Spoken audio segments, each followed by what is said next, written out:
There's been a lot of talk here of this first half, which disappointing team can start to turn it around. There's lots of options there, Cliffy. Who do you think? You go, you know what? They haven't shown me their best. They can still make a game of it. I mean, we just saw one in the Padres, but I'm not going there. I'm going with the Twins, Minnesota Twins. And I just believe with two guys, Carlos Correa and Byron Buxton. I mean, it's just these two, if they get going, it just changes the whole landscape of the lineup. The lineup becomes a lineup that can do damage consistently throughout the whole game and put the pressure on. If they're not there, look, I don't know what happens. I think it'll be a disappointment because when you go out there and bring in a guy like Carlos Correa, you're saying, you know what? Forget whatever what happened everywhere else with the $300 million getting turned down and you fell in physicals. We believe you are the guy. We believe you are a star. And if you don't play like star, then we don't, then we're probably not going where we want to go. Same with Byron Buxton. He gets a deal as well, but it's not about the deal. It's about the player. It's about the talent. Let's find out, how great they are as far as, going out there and making it look like we've seen it in the past easy.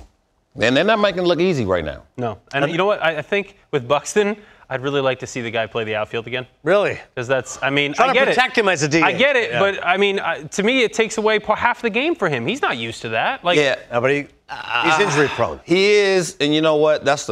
I hate going against the grain and saying, you know what? I just don't agree with that. Okay, that's okay. Only because I need him on the field. Correct. Right? I need him to play until he understands that he can't go full speed and run to the wall. Yeah. Got to protect him. I got to DH him. Right.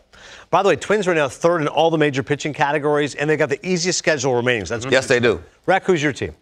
Mine's easy. It's the Mariners. I mean, I love this team coming into the season, and with them calling up Bryce Miller, him pitching the way that he has, that pitching staff, I know they're minus Robbie right now, but I mean, we just interviewed Logan Gilbert. You got George Kirby. You got Luis Castillo. With Bryce Miller, the way he's been, Anthony Munoz is now back. He's healthy on the back end of that bullpen. That guy is phenomenal. I'm sorry, Andres Munoz. I was thinking of the old lineman, the Cincinnati Bengals. Yeah, apparently that just snuck into my mind there. But look, this team, I just think they have all the right pieces. It's offensively, can they get it to click? Can Julio Rodriguez, can Ty France, can they put up the similar numbers or comparable to what they did last year? Can Jared Kelenic kind of keep some of what he's had at times this year? He's been hot and cold at times. J.P. Crawford has looked pretty good again this year. Cal Raleigh behind the plate, up and down. He's not going to have the average, but the dude can hit for power. Like, they've got the names, they've got the pieces, they've got the talent.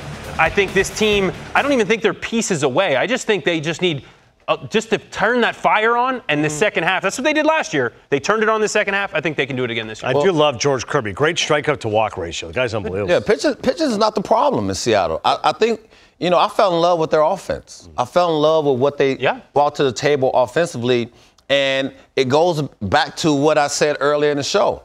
When you have expectations and you're supposed to be good, it's just a different thing that clicks. And I don't know what it is that takes teams and derails them from being, great or taking that leap forward when you talk about some of these young guys, because they have a young core that should be getting better.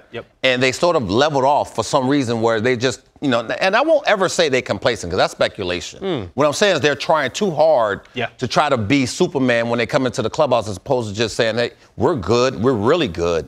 Let's go out there and play our game and score a lot of runs. We just haven't seen it click consistently. 7th lowest average in baseball, and the number that really stands out, 2nd most strikeouts in baseball. There's a ton of swing and miss right now in that lineup. That's got to clean that up in the second half.